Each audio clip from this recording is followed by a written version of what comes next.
possamos guardar, esconder a Tua palavra em nosso coração e praticá-la no nosso viver cotidiano, diário, para assim poder exaltar e glorificar o Teu santo e excelso nome, Pai.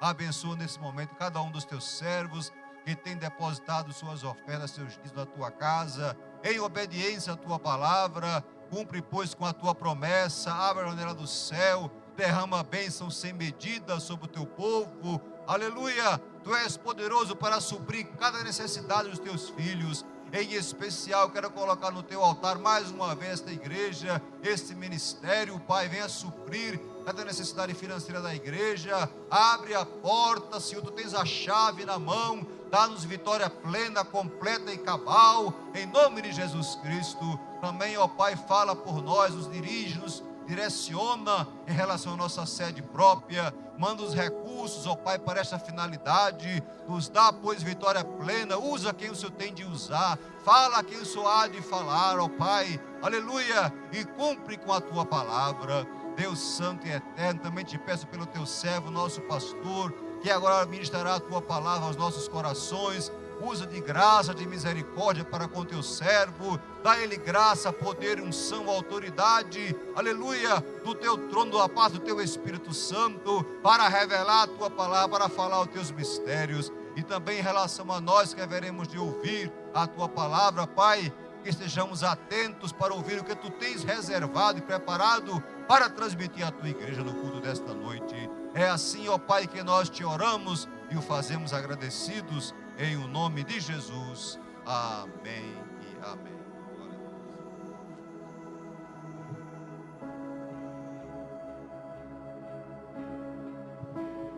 Cumprimento a igreja com a paz do Senhor Jesus. Amém. Podeis tomar assento, meus irmãos. É com muita alegria em nossa alma que recebemos a cada um aqui nesta noite, nesta primeira quarta-feira do mês de fevereiro, agradecidos a Deus pela oportunidade. Também queremos enviar a saudação aos irmãos que estão online, acompanhando o culto de casa. Pastor Valmir Corado está online, com Cordeiro e Mandiná. Irmão Ednilton também está online acompanhando o culto. E também o pastor Lúcio e família. Os demais irmãos, nossa gratidão a Deus pela presença de cada um aqui nesta oportunidade. Amados, nós estamos no primeiro dia do mês de fevereiro. A nossa nação hoje teve a posse dos congressistas eleitos e também teve a eleição dos presidentes do Senado e Câmara. E quando nós líamos aqui o texto de abertura do culto, no Salmo número 12, eu pedi ao irmão Gabriel para projetar de novo o texto de introdução, o Salmo 12, o verso 1 e também o verso de número 6, a Escritura diz algo que, enquanto temos liberdade, nós vamos expor o que diz a palavra. O texto diz: salva-nos, Senhor, porque faltam e porque o salmista pede socorro a Deus por duas razões. Diz: Senhor, salva-nos. Por quê? Primeiro, porque faltam pessoas boas. Segundo, porque são poucos os fiéis entre os filhos dos homens. E aí ele encerra o verso 6. Projeta aí, por favor. No último verso, é o 8.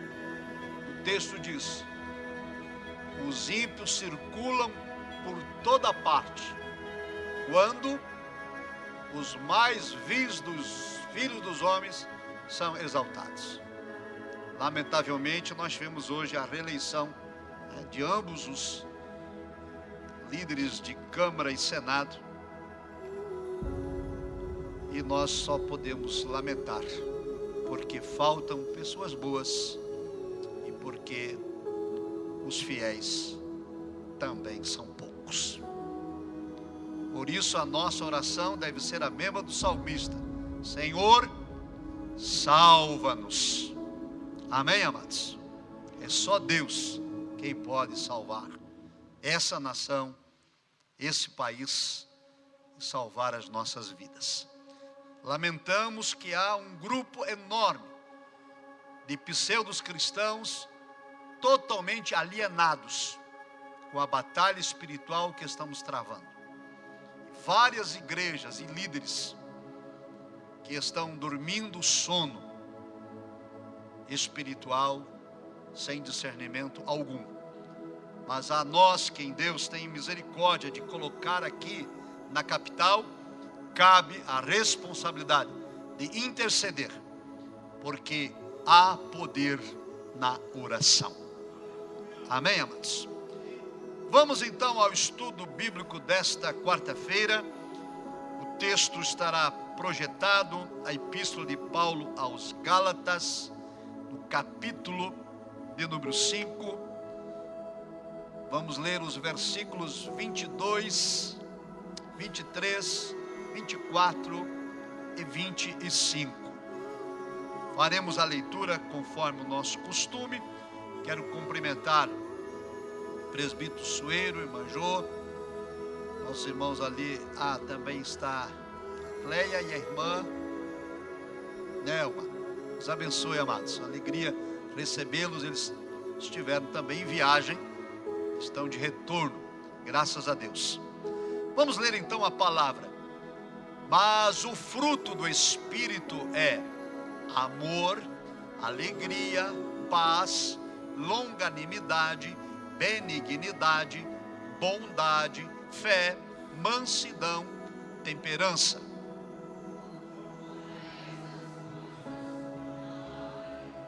E os que são de Cristo crucificaram a carne com as suas paixões e concupiscências.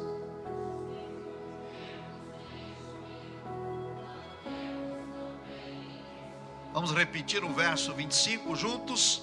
Se vivemos em espírito, andemos também em espírito. Amém.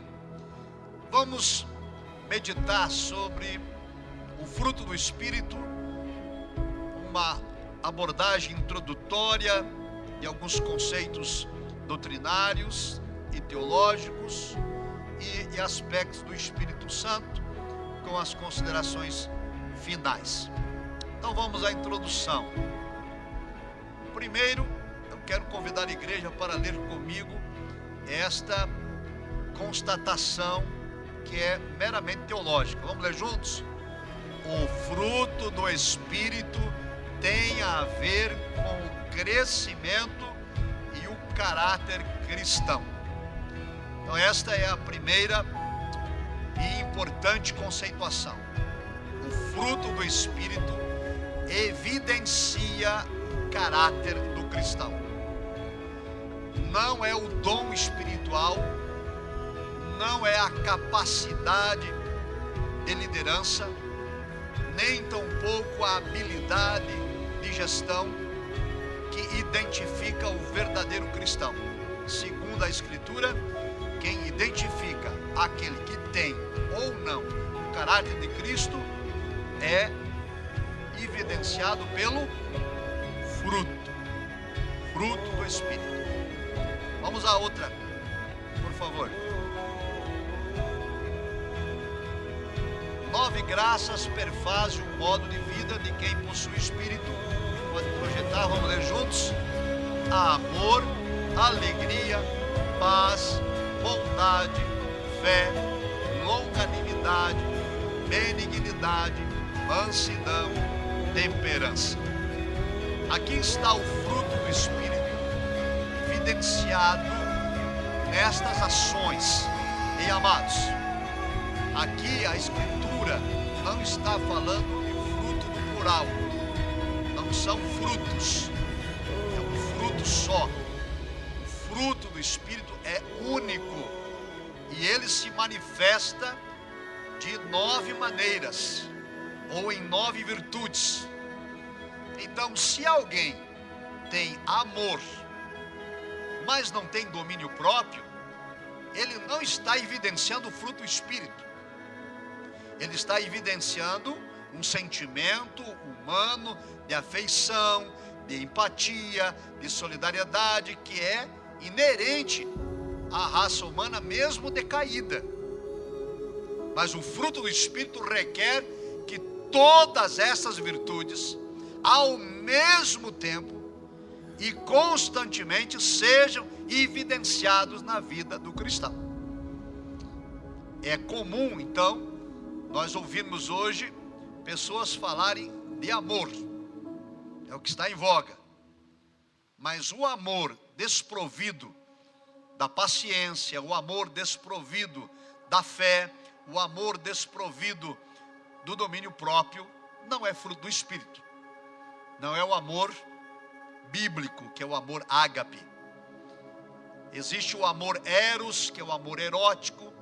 Existe o amor filéu, que é o amor de amizade. E este amor está presente em todo lugar, o eros e o filéu.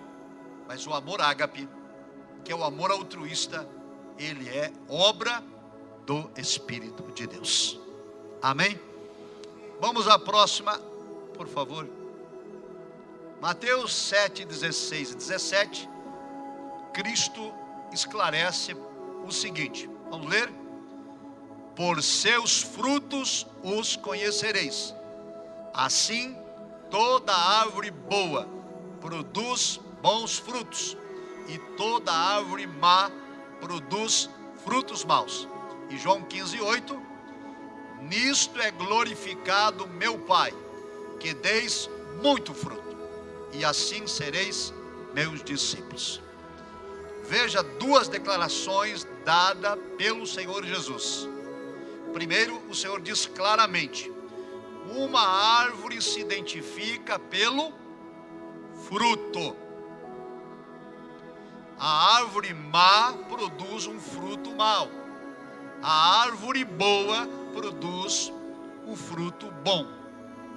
Então, o caráter do cristão se identifica pelo fruto que ele evidencia. Repito, não são dons espirituais, não são habilidades, não são boas ações, mas sim a evidência do fruto do Espírito. E aí, no Evangelho de João, Cristo vai dizer que o discípulo é identificado quando ele produz muito fruto.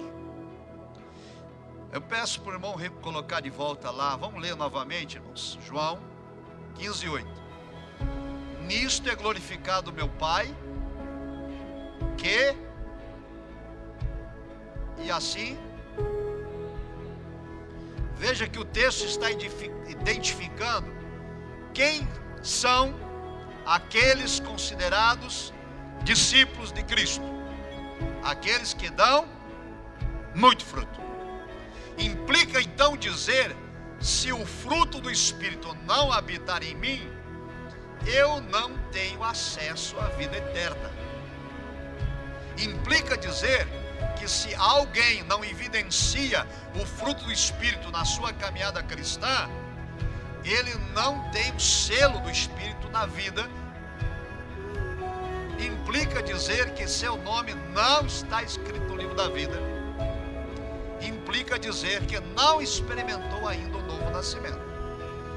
Por isso, esse estudo ou essa doutrina do fruto do Espírito é de fundamental importância para a nossa vida cristã diária. Ok, vamos adiante. Aspectos doutrinários. Vamos ler juntos a primeira frase. A oração e a leitura da Bíblia ajudam no crescimento espiritual. Quem concorda diz amém. Amém. A próxima. A real comunhão com o Espírito Santo forma o caráter cristão. Quem está de acordo? Amém.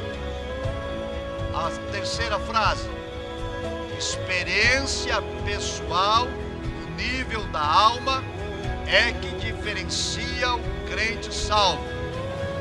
De acordo? Amém. A última frase: estudar e orar sem comunhão com o Espírito não opera mudanças. Amém. O que significa esta constatação teológica? A leitura da Bíblia, a oração, são disciplinas cristãs que forjam o caráter, que alimentam a alma, que edificam, que amadurecem. Porém, o simples ler a Escritura e a oração monótona, desprovida de comunhão sincera com Deus, é mero conhecimento. Não transforma a vida de ninguém.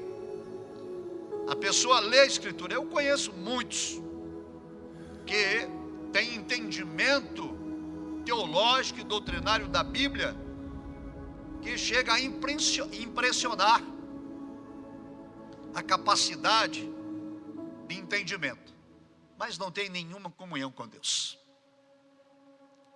Só tem informação. Conhece versículos bíblicos, conhece a doutrina, pode até dar aula sobre determinado assunto, mas conhecer a Escritura e não viver o que ela revela é pura hipocrisia. E nós vivemos, irmãos, essa realidade no Brasil e no mundo. A igreja evangélica vem avançando. A igreja evangélica vem alcançando estatísticas no IBGE de crescimento numérico. A pergunta é: e o crescimento espiritual? E a maturidade cristã?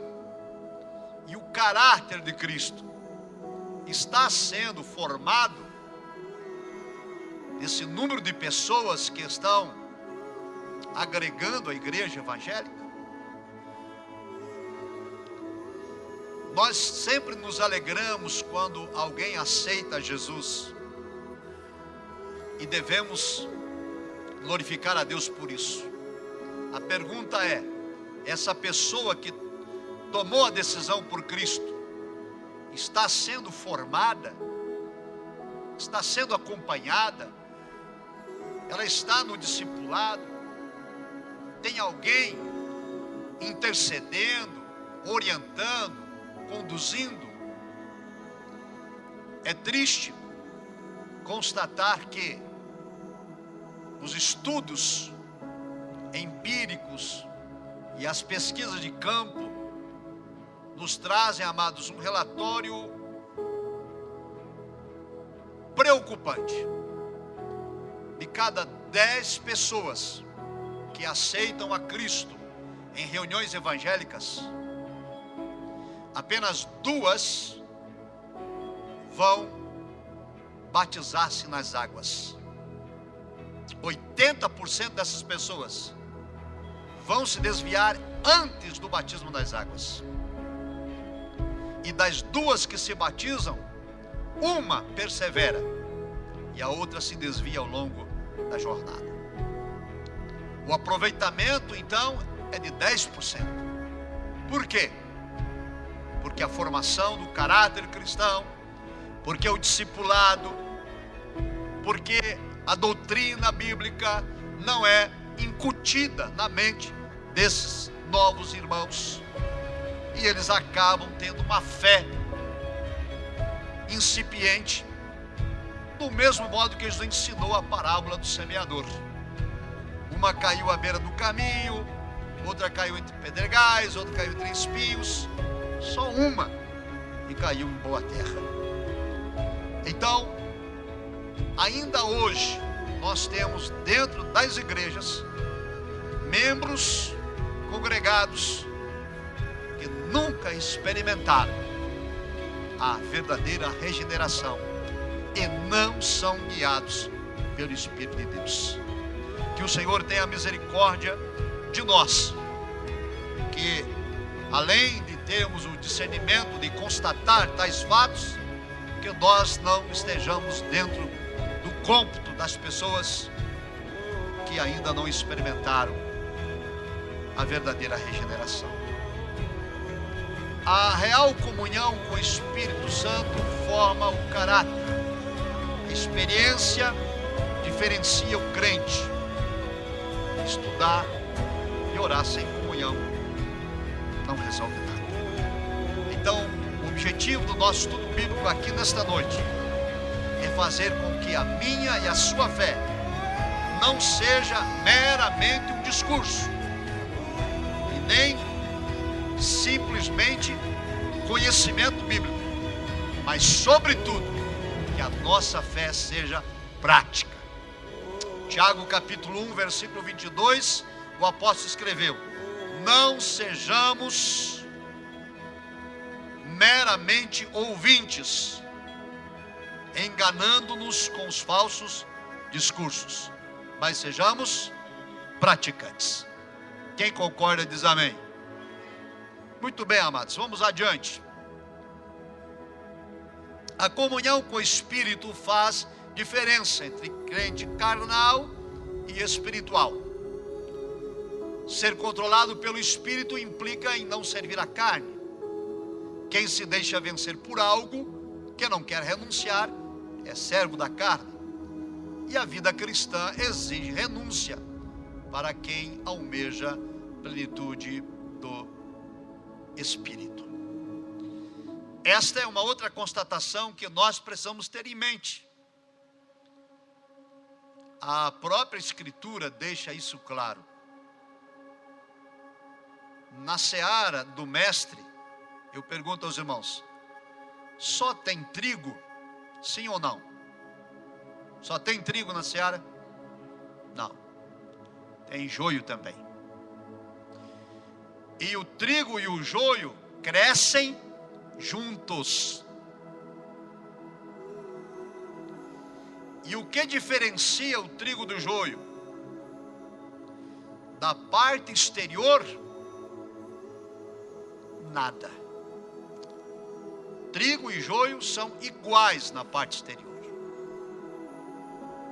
O caule é igual, as folhas são iguais. A única diferença entre trigo e joio está na raiz. Mas a raiz ninguém vê. E aqui o texto que nós estamos lendo diz que a diferença entre o espiritual, que é o trigo, e o carnal, que é o joio, está na comunhão que alguém tem ou deixa de ter com o Espírito de Deus. Amém? E essa comunhão, ela é evidenciada, porque o espiritual é controlado pelo Espírito. Ele não é controlado pelas emoções, ele não é controlado pelos desejos e paixões da carne, porque ele tem o fruto do Espírito, uma virtude chamada autocontrole, domínio próprio, perseverança. É o Espírito de Deus que controla a sua vida.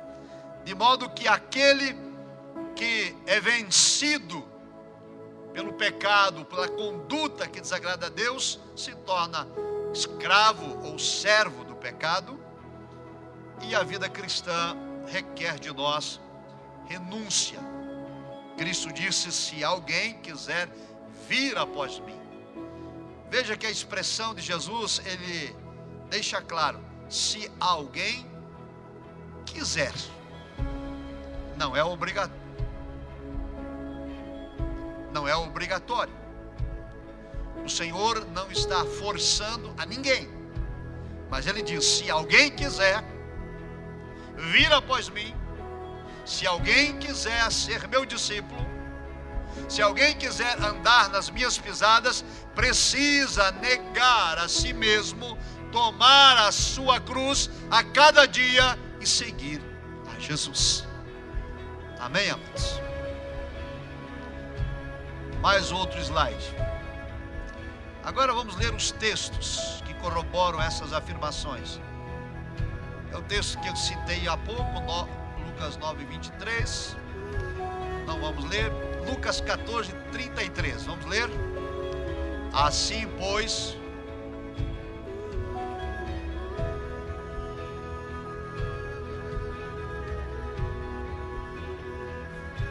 Romanos 8:7.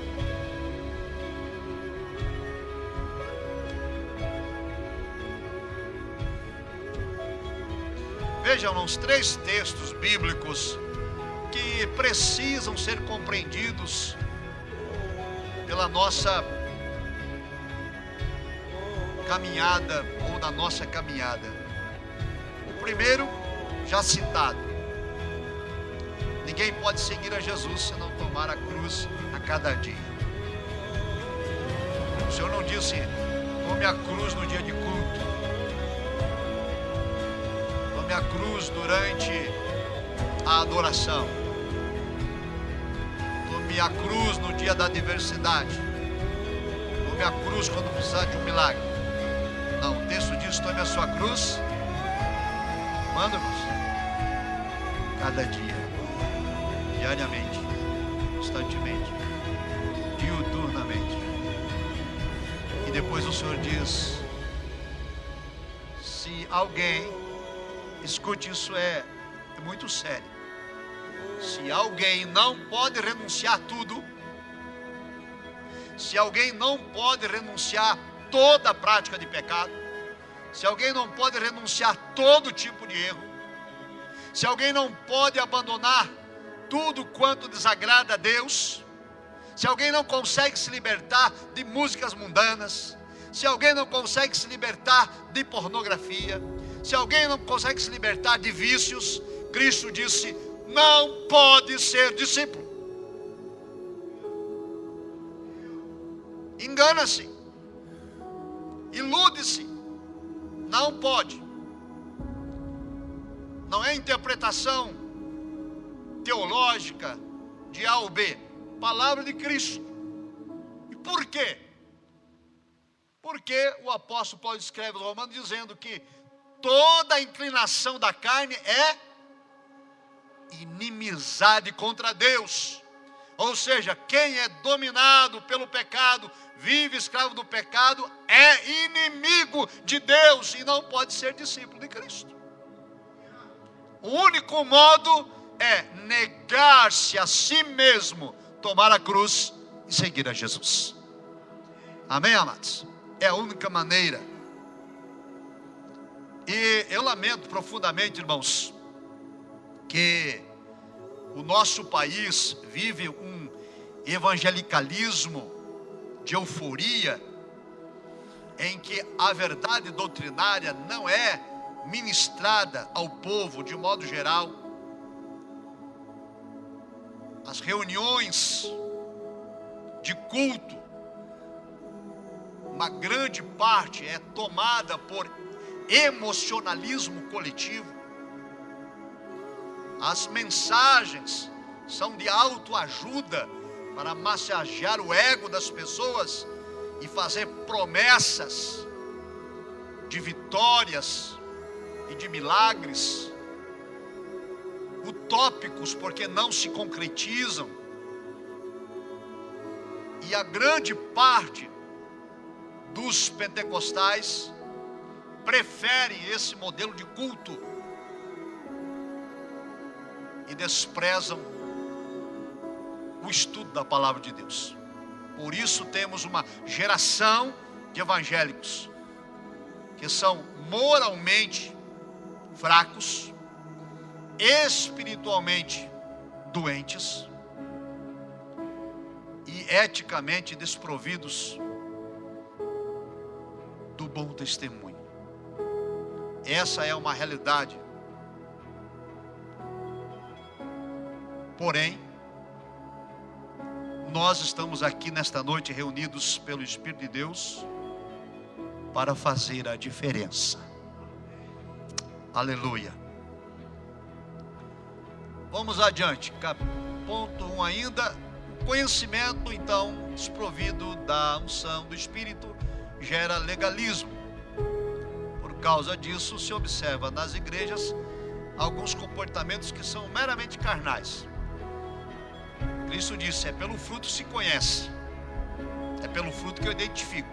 Agora veja o comportamento dentro das igrejas: orgulho, vaidades, egoísmos, contendas, rebeliões, vanglórias, invejas, intrigas, fofocas, ressentimentos, todas obras da carne, todo comportamento mundano, toda conduta reprovável, o que evidencia que aqueles que assim vivem não são controlados pelo Espírito, mas sim são dominados pela carne. Não é o Espírito de Deus que orienta, que guia e conduz a conduta, mas sim as paixões dessa carne que é mortal e que se inclina para a inimizade com Deus. Seguinte, ponto 2. Apesar de toda essa constatação então terrível, a Bíblia diz que o Espírito, vamos ler juntos? Primeira frase: o Espírito transforma o coração das pessoas e as torna diferentes. Quem crê diz amém. O Espírito de Deus transforma, muda o caráter, transforma alguém de velha para nova criatura. Louvado seja Deus. Segunda frase, vamos ler: o Espírito glorifica a Deus e não o homem, o Criador e não a criatura. Esta é uma grande realidade. Todo aquele que tem o Espírito, tudo na vida dessa pessoa redunda em glórias a Deus. Não tenho nada, não sou importante, não sou melhor. O que tenho e o que sou foi Deus quem deu, e a Ele seja dada a glória.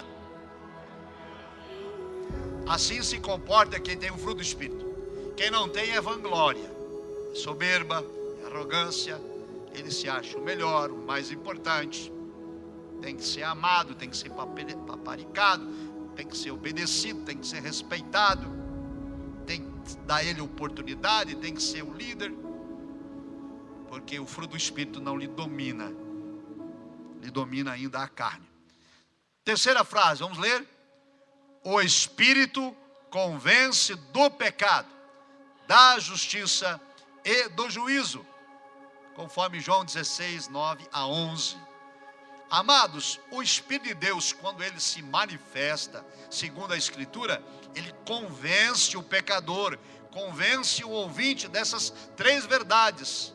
Convence ele do pecado, convence ele da justiça e do juízo. A pessoa é impactada pelo poder do Espírito, de tal modo que a mensagem trabalha na mente, na alma, no espírito daquele que ouve, e ele se reconhece miserável pecador, e é convencido pelo Espírito de Deus que, se não houver arrependimento, Deus virá sobre ele com justiça e juízo. E então esta obra leva a pessoa ao arrependimento, à confissão e o abandono do pecado. Esta é a obra do Espírito Santo. Mas por vezes, repito, alguns pseudos eventos cristãos, em que há um grande movimento e barulho tido como espiritual, as pessoas fazem aviãozinho, rodopiam, pulam, dançam, falam línguas estranhas.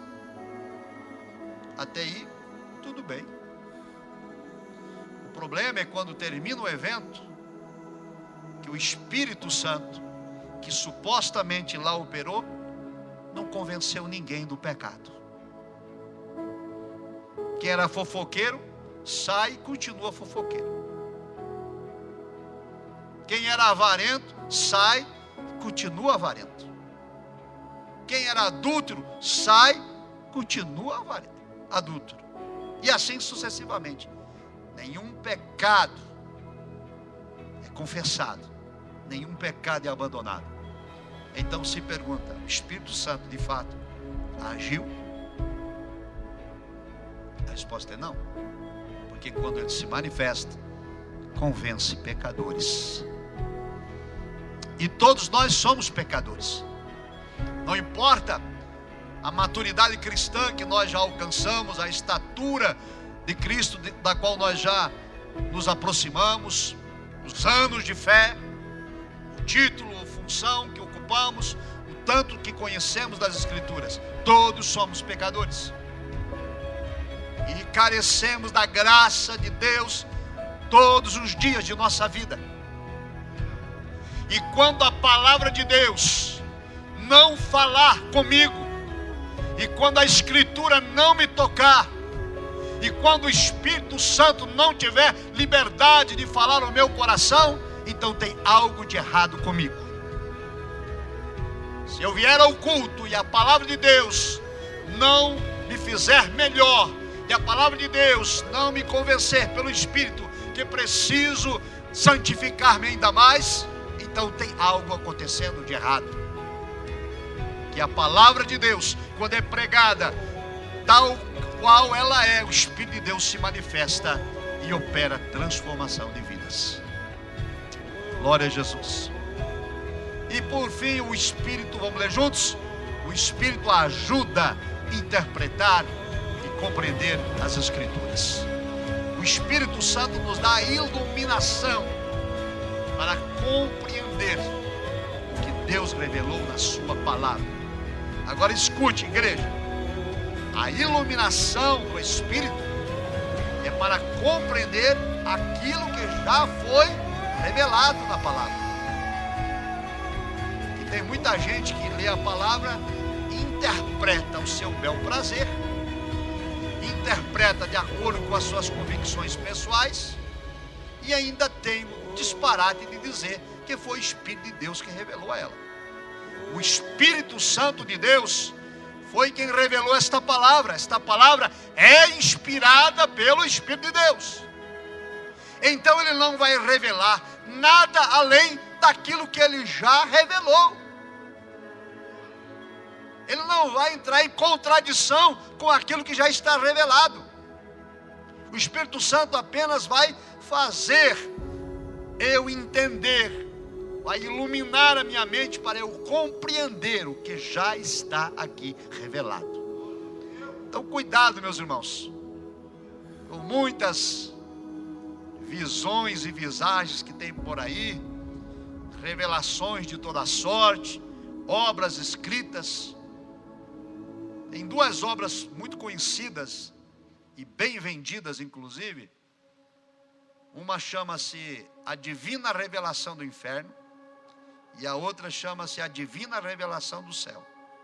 São dois autores que supostamente foram, um foi para o inferno e outro foi para o céu. Enquanto a Bíblia diz que o que está revelado sobre o céu e o inferno está aqui, ó, na palavra de Deus. O apóstolo Paulo foi arrebatado até o terceiro céu. Ele disse, e o que eu vi lá, Deus não permitiu que eu escrevesse.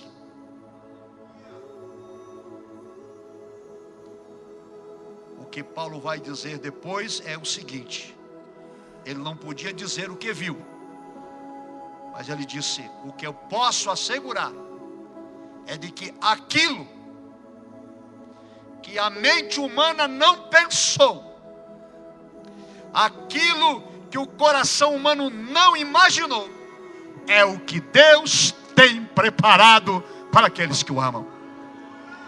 É glorioso. Bendito seja Deus.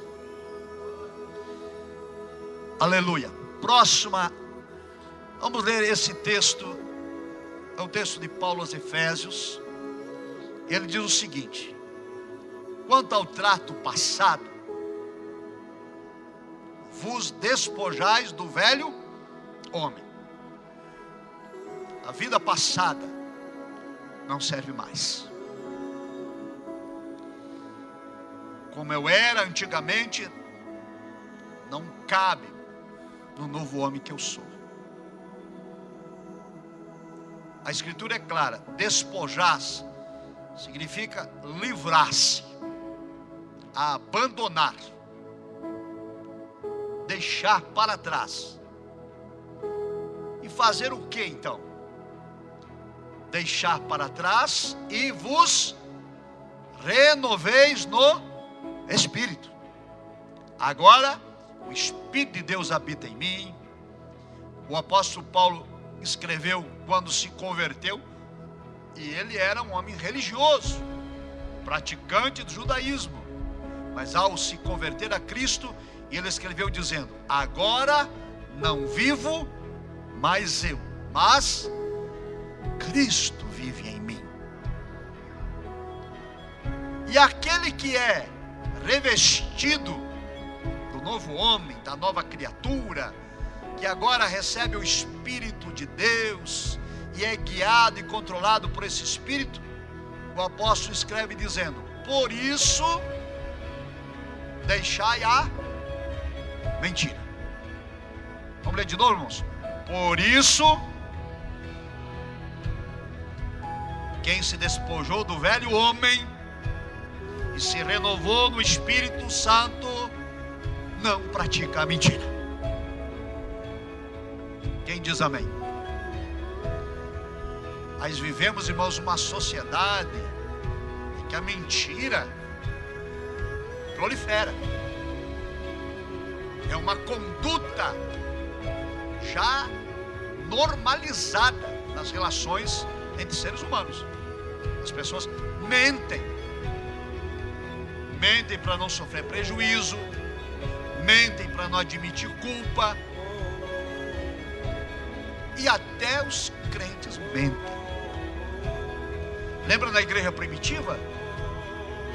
Ananias e Safira eram membros da igreja, batizados nas águas, e o pastor deles era o apóstolo Pedro. Pense no culto da igreja em Jerusalém. Num culto prega Pedro, no outro prega João, no outro culto prega Tiago, no outro culto o convidado é Paulo. E Ananias e Safira vão ao culto, e glória a Deus e aleluia, mas são crente falso, mentiroso. E eles mentiram, venderam uma propriedade, mentiram dizendo que conseguiram determinado valor e combinaram em casa para mentir. Se nós formos contextualizar ou parafrasear, Ananias disse assim a Pedro: olha, está muito difícil de vender agora, é uma crise grande aí, esse imóvel vale tanto, mas eu só consegui pegar X. Mas esse X que eu peguei, todo ele eu estou entregando de oferta. E Pedro disse: por que você está mentindo? Você não está mentindo ao homem, você está mentindo ao Espírito Santo. E Pedro disse: olha, Ananias, ninguém pediu para você vender a propriedade, ela era sua. Você podia fazer com ela o que você quisesse. Você podia vender e entregar a oferta do valor que você quisesse. Você poderia vender e entregar só o dízimo da parte do lucro. E o problema então não foi esse. O problema foi a mentira. E ele caiu morto por conta disso. 30 minutos depois veio a esposa, Safira. E Pedro perguntou: irmã, venderam aquela propriedade só por tanto? Ele disse: tá difícil, né, pô? Crise grande, mas a gente conseguiu esse valor para ajudar a igreja, para a obra, e nós estamos entregando aqui tudo, de comum acordo, para mentir. E eu não sou inocente de achar que só da igreja primitiva tinha crente mentiroso. Só tem uma preocupação: essa filha caiu morta também. A minha preocupação é que se o Espírito de Deus começar a agir do mesmo modo que agia na igreja primitiva, matando o crente mentiroso, nós vamos ter que fazer um velório por dia, sepultar crente todo dia por conta da mentira. Que Deus tenha misericórdia de nós, irmãos. A Escritura diz que o dizer do crente é sim, sim e não, não. E o que passar disso é de procedência maligna. Foi Jesus quem ensinou. Então, deixar a mentira. A próxima orientação bíblica: não deis lugar ao diabo. Não deis lugar ao diabo. Não permita que o tentador se irande com você, que ele semeie na sua mente, no seu coração, angústia, dor, ódio, vingança, sentimento de autopiedade e assim por diante. Aquele que furtava, não furte mais. Não saia da vossa boca nenhuma palavra torpe. Amém, amados? A palavra do cristão é só para abençoar, para edificar, para consolar, para confortar, para exortar, para orientar, mas não palavra torpe. E o próximo slide, que continua o texto, é Efésios 4, 22 a 32. Não entristeçais o Espírito Santo. E olha aqui a sequência, leiam comigo. Repitam depois de mim: toda a amargura, e ira, e cólera, e gritaria, e blasfêmia, e toda malícia, sejam tiradas dentre vós. Quem diz amém? Então o apóstolo está dizendo assim: olha, abandoneis o velho homem, vos renovais no Espírito de Deus, e por isso deixem de mentir, não deem lugar ao diabo, não furtem. O que mais diz o texto? Não saia a palavra torpe da boca, não entristeça o Espírito Santo, abandonem a amargura, ira, cólera, gritaria, blasfêmia, malícia. Larguem isso tudo. Ei, queridos, eu conheço muito crente que é prisioneiro de todas as obras da carne, vida amargurada, pavio curto, a cólera está latente na vida dele, desequilibrado, emocional, físico, psicológico, sentimental. E o apóstolo Paulo diz: quem tem o Espírito, você foi renovado no Espírito, ou produz o fruto do Espírito, ele foi transformado dessa velha vida. E aí há aqui a palavra antes, que serve aqui como uma conjunção adversativa, né? Assim, o antes quer dizer: em lugar de viver a velha vida, em lugar de gritaria, em lugar de ira, em lugar de contenda, em lugar de blasfêmia, em lugar de malícia, em lugar de mentir, em lugar de usar a palavra torpe, o texto diz: em lugar disso, sede benignos e sede misericordiosos, perdoando-vos uns aos outros, como também Deus vos perdoou em Cristo. Aleluia. Esse é o novo homem, essa é a nova criatura, esse é aquele guiado pelo Espírito, esse evidencia o fruto do Espírito de Deus.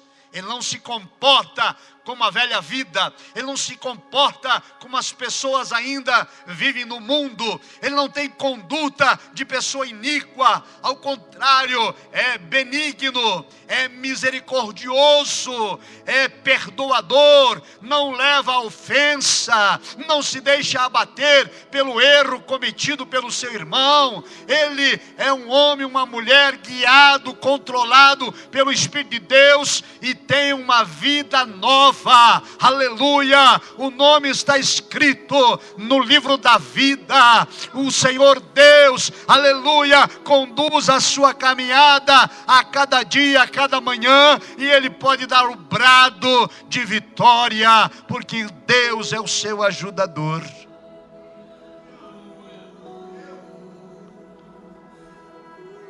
Agora eu pergunto aos irmãos, nós já estamos chegando no final.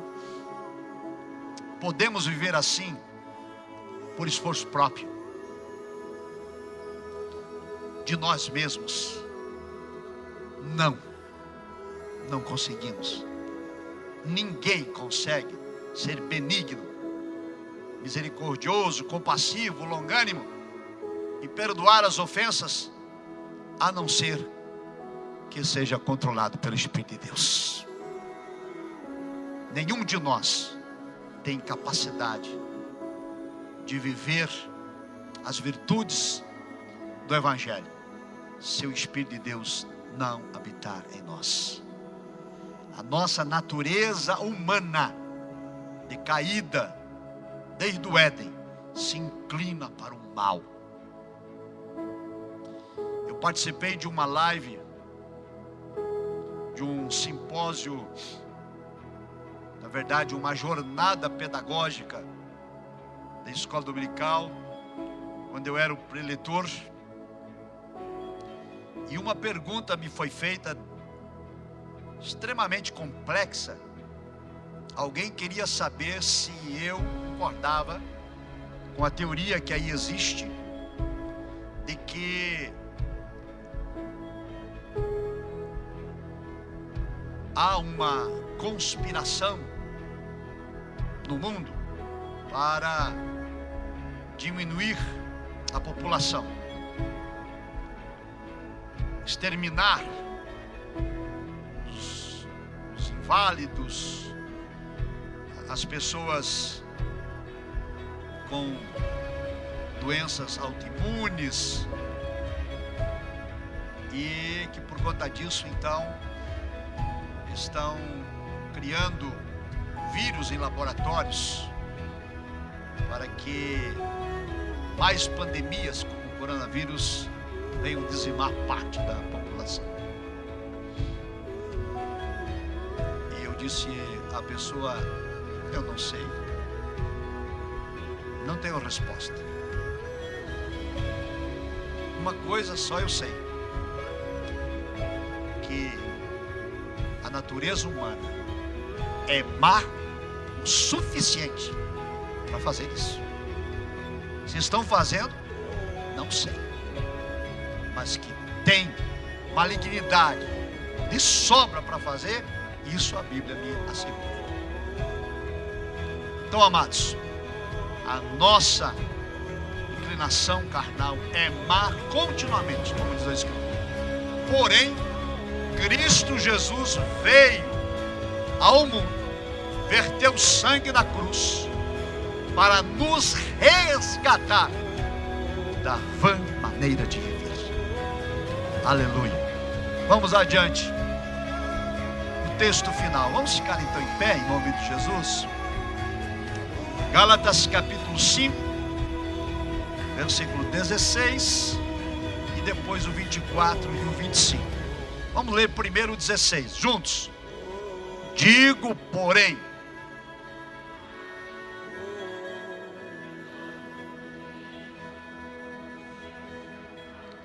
então, igreja, repita depois de mim. Andai em espírito. Andai em espírito. E não cumprireis a concupiscência da carne. Qual é a única maneira de eu não ser dominado pelos desejos da carne? Andar em espírito. ser controlado pelo Espírito, ser guiado pelo Espírito, ser orientado pelo Espírito. É o único modo, não há outro. Eu posso fazer um esforço, eu posso criar algumas disciplinas, mas se não andar em Espírito, não terei vitória sobre a carne.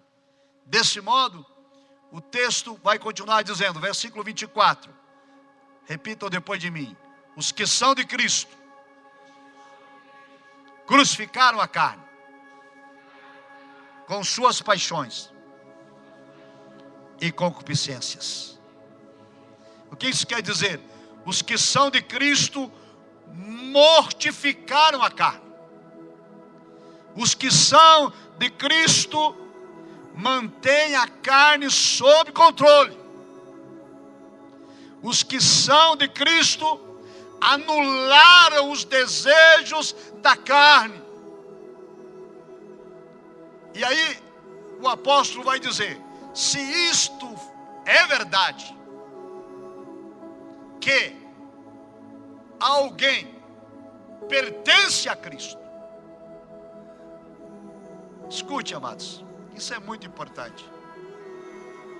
O texto diz claramente: os que são de Cristo crucificaram a carne. Significa dizer que quem ainda não crucificou a carne não pertence a Cristo. Está na igreja, frequenta a igreja, mas não pertence a Cristo. Os que são de Cristo crucificaram a carne e as paixões. E por que o crucificaram? Porque andam em Espírito. Porque se despojaram do velho homem e foram renovados pelo Espírito de Deus. E aí a conclusão da epístola de Paulo aqui aos Gálatas é a seguinte, muito clara: se vivemos em Espírito, então andemos também em Espírito. O que isso quer dizer? Quer dizer o seguinte: se alguém alega que é espiritual, a sua conduta, o seu viver, o seu caminhar autentica, corrobora, ratifica e comprova que ele anda em Espírito. Perceberam que é o fruto, que é a conduta, que é o comportamento?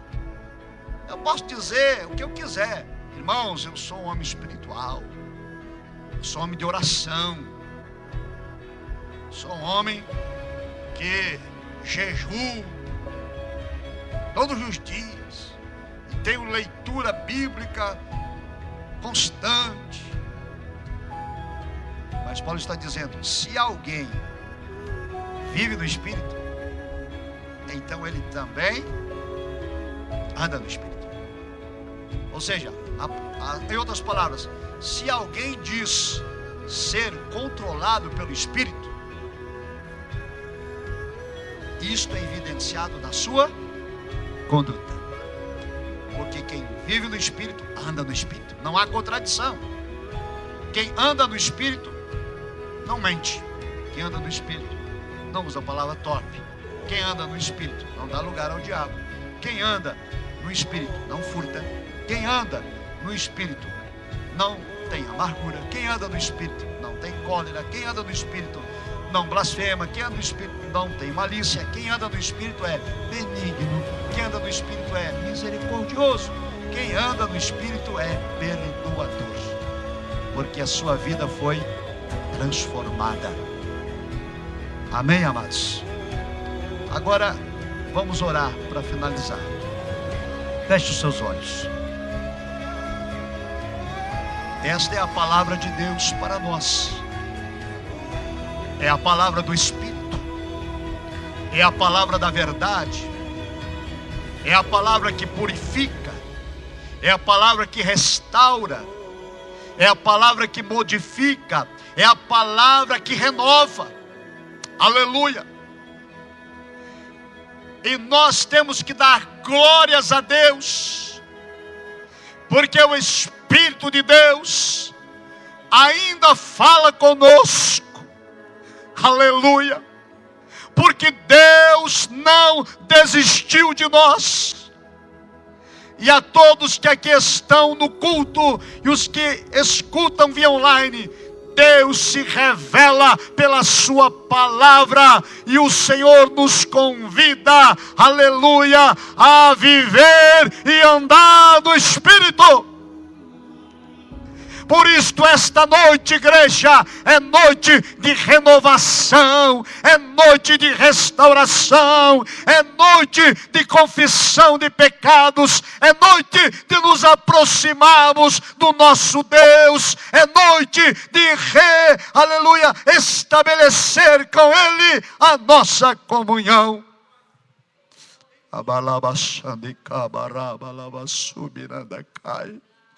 Levante a tua mão para os céus e você vai fazer essa oração individual. É você e Deus, varão. É você e Deus, varoa. É você e Deus, moço, moça. Aleluia.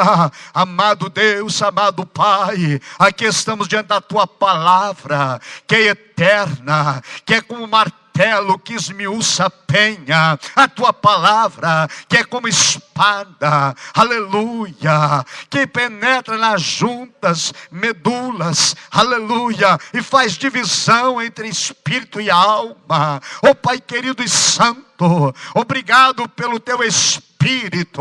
Ó Pai amado, ajuda-nos, aleluia, cada dia a viver um homem interior renovado, sim, em obediência à tua palavra. Ah, Deus, restaura a nossa comunhão, fortalece a nossa fé, Deus querido, aleluia, renova as nossas forças, ajuda-nos a andar e viver em santidade, em comunhão com o Senhor, a fazer a diferença em meio a esta sociedade corrompida e ser um canal, um instrumento de bênçãos em tuas santas mãos. Assim nós oramos em nome de Jesus Cristo. Quem crê e concorda diz amém. Amém, amados. Podeis tomar assento só um instante. Nos aproximamos do encerramento do culto. Aleluia. Agradecemos a Deus pela presença de todos os nossos irmãos, cooperação dos músicos, da equipe de recepção, dos irmãos da transmissão online, da sonoplastia. Gratidão a Deus pelo trabalho e esforço de cada um.